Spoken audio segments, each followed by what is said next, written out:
Ayan guys, tingnan mo guys. Kung hindi natin lagyan ng net na ganito. Tingnan mo. Hindi pa nga ako tapos. Oh, ayan na yung manok. Oh. Ayan ang manok. Oh.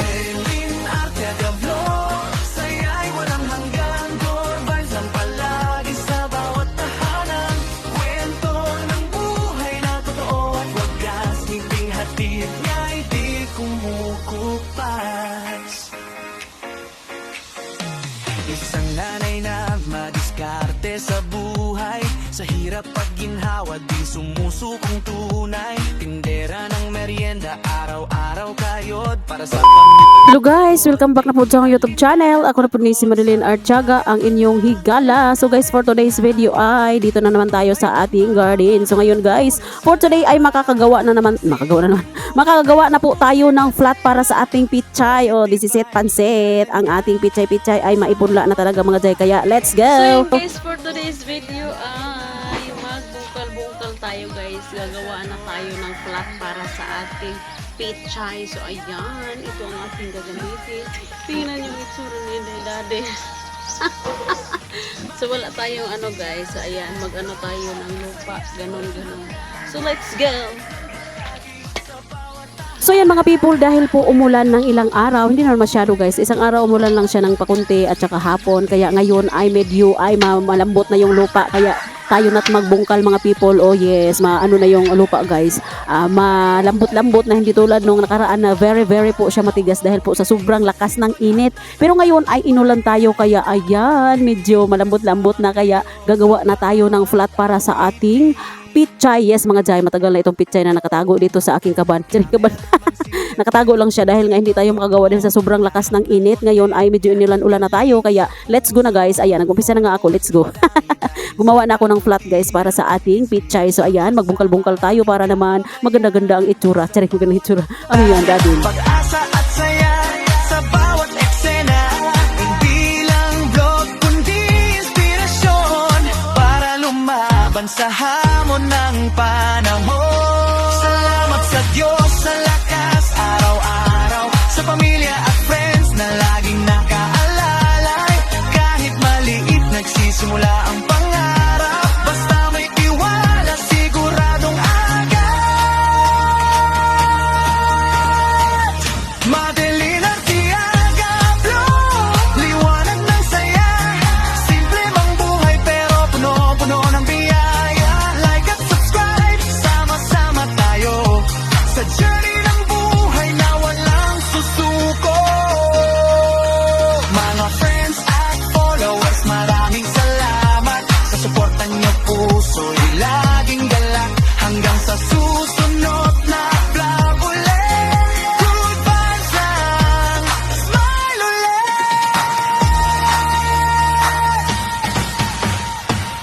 Madeline Artiaga Vlog, saya'y walang hanggang. Good vibe lang palagi sa bawat tahanan. Kwento ng buhay na totoo at wagas, ngiting hatid niya'y di kumukupa.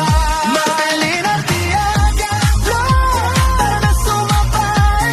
Merienda at kwentuhan araw-araw, okay. Sa sipag at dasal tagumpay ay darating. Kasama kayo sa bawat awitin.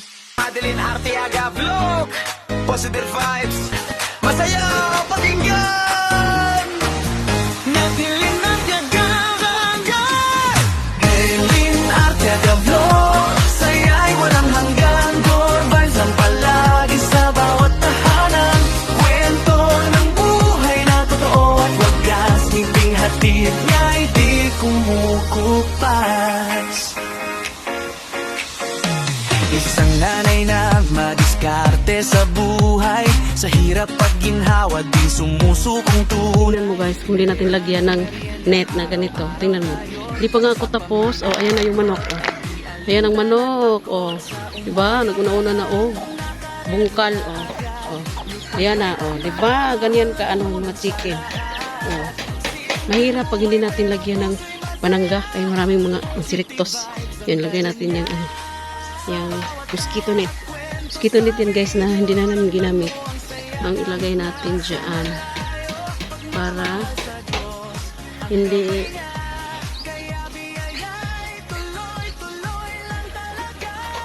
Pre. Ano lang? Manok. Oh. Para hindi siya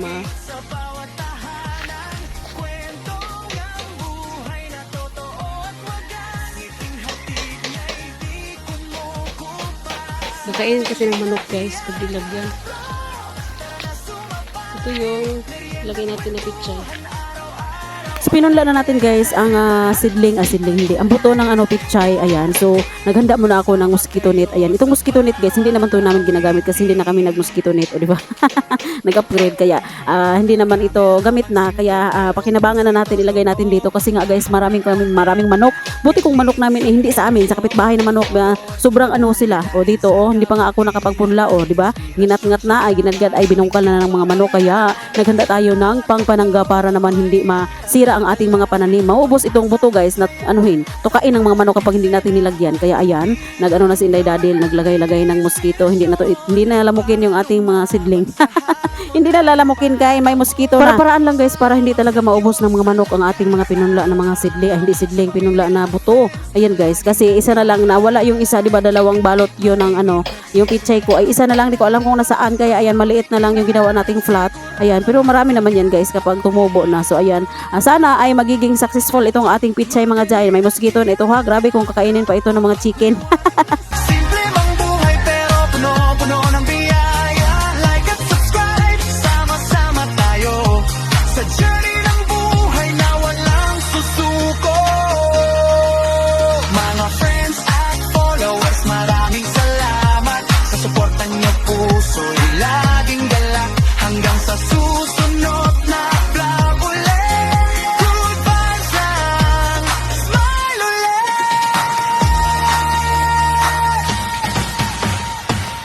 Madeline at Tiaga Vlog, saya'y walang hanggang. Good vibes lang palagi sa bawat tahanan. Kwento ng buhay na totoo at wagas ngiting hatid niya'y di kumukupas. Madeline at Tiaga Vlog, tara na sumabay.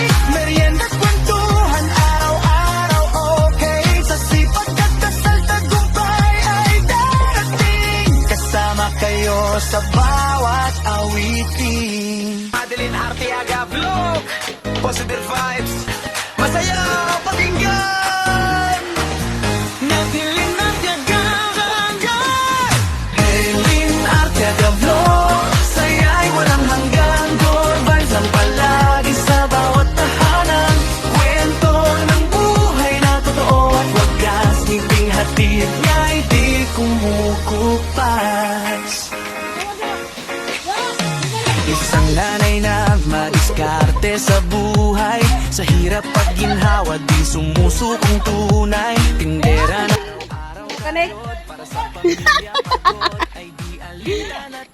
Kay nay manok. Tanawa ahong. Kuan. Yan guys, yung tingnan natin yung mga natin guys. Yan, marami ng damo. So damo-damuhan natin kay marami naman damo. Oy. Ayan ang mga okra. Ayan yung okra. Ayan Ayan ang mga okra. Oh, nagsugod ng mga manok o mga ka. Oh, di ba? Pag nilagyan ng panangga ang mga chicken. Bye. So magdamo tayo, guys. Kaya marami ng damo. Marami ng kamuti. Ayan na, guys, ang ating tanim. O, di ba? May mosquito net na mga jay. So ayan, antayin na lang natin ang kaniyang buhay. Kapag tumubo na siya guys. So ayan, ganyan lang siya guys. Hindi ko naman sinira yung mosquito net, inano ko lang. Oh, di ba? Dito dapat bukas yan pero sayang kung gupitin natin kaya ganyan lang siya. Ayan, oh, di ba? Para lang talaga hindi makain ng mga chicken, mga people. Kasi sobrang ng mga manok Oh, di ba? Ganyan lang. Ganyan lang siya, guys. Ayan. So, dito din marami ng mga damo.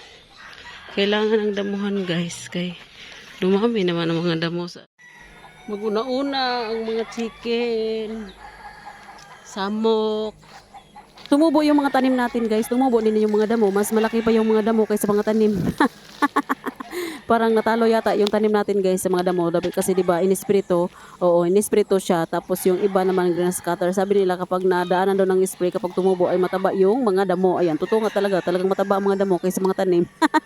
So yan guys, kailangan na nating damo-damuhan. Hindi ko naman ubusin guys, parang kukunin lang natin yung mga malalaking damo para naman medyo malinis ang ating ang ating garden. So ayan guys, para-paraan lang talaga sa panahon ngayon guys, dahil sa sobrang mahal ng mga bilihin, kailangan na nating dumiskarte sa buhay, o di ba? O yung napansin natin na tumaas yung gasolina, tumaas lahat. O ngayon bumaba yung gasolina pero hindi bumaba lahat. Nagpaiwan yung ibang tumaas. Oo, hindi na sila marunong bumaba. Marunong silang tumaas, hindi sila marunong bumaba. Ano ba yan? Yan guys, yan yung sakit ng mga Pinoy, o di ba? Tumubo sila, ayan, tumubo yung isa, tinubuan lahat dahil nga sa gasolina, ang gasolina yung dahilan. Ngayon, bumaba na yung gasolina mga Jay, medyo bumaba na siya, hindi talaga bumalik sa dati, pero bumaba talaga siya. Pero yung mga bilihin, yung ibang mga bilihin, hindi man bumaba, lalo na yung yung gas, hindi siya bumaba mga people. Oo, sabihin mo sa mga nagbenta na, bumaba ng gasolina, ba't di kayo bumaba? Eh, wala daw sila magawa kasi hindi daw bumaba yung mga pinagkumuanuhan nila, o di ba, supplier nila. So, wala tayong magawa kasi mga, lang tayo, mga mamimili. So, ano bang magawa natin? Bumibili lang naman tayo, kaya ayan, diskarte na lang tayo sa buhay guys, para naman makapagtipid-tipid tayo, no? Sana naman guys, bumaba na yung mga bilihin, no? Kasi sobrang mahal talaga, nahirapan na ako nag-isip guys sa darating na pasukan, o di ba? Sa darating na pasukan, magmahal na yung mga ingredient ng aking mga paninda. Tapos hindi naman pwedeng mahalin din natin doon na ating paninda doon sa school kasi mga estudyante, di ba? Kailangan yung sapat para sa kanilang pera na dala, o di ba? Medyo liitan pero mas pangit naman tingnan. Hindi ko alam guys kung anong gagawin natin, anong diskarte natin para maganon pa rin yung natin, yung ma-income, o di ba? Tulad ng dati. Kaya guys, isip-isip tayo, ayan, diskarte sa buhay para makarao sa hirap din. That's all for today's video and thank you for watching. Don't forget to like, subscribe, and click the bell button para ma-notify kayo sa mga susunod ko pang video. Bye-bye guys and God bless everyone! Bye mga guys! See you on my next video!